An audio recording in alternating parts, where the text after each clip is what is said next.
Ashley, as you know, what's the first thing everybody thinks about or jumps to? They start talking about significant others. They start talking about legal trouble. They start talking about everything else, right? Right. I mean, the first thing you think about is who was she with, you know? And what we've learned is that she was with a gentleman who was significantly older than her, Mr. Durham. He's the one that owned the yacht.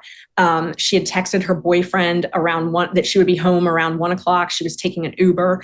And then the police actually came out around 4 a.m. So, you know, you want to start kind of figuring out a timeline. What happened in those hours? Why was she there with this gentleman?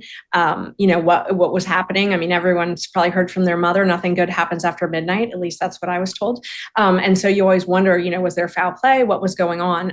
The thing that sort of struck me, and I don't know, Arthur can probably tell me in New York if it's normal, but they said it would take 3 months for the autopsy results. And that just, I mean, as a parent, that's atrocious that you have to wait 3 months for autopsy results.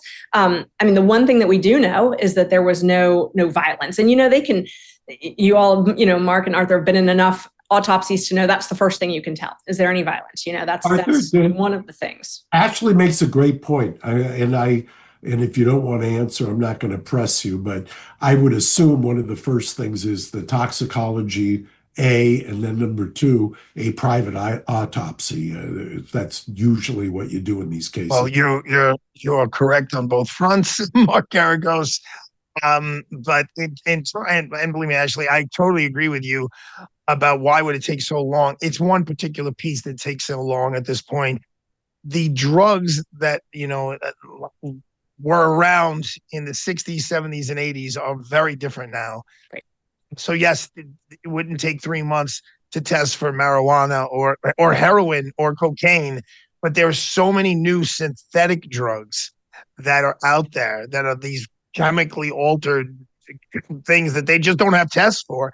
And I believe me, I couldn't agree with you more. I said, "There's no way it takes that long." And then I spoke to a very high-ranking member of law enforcement. He said, "No, Art, actually nowadays, because they're just different concoctions, different mixes.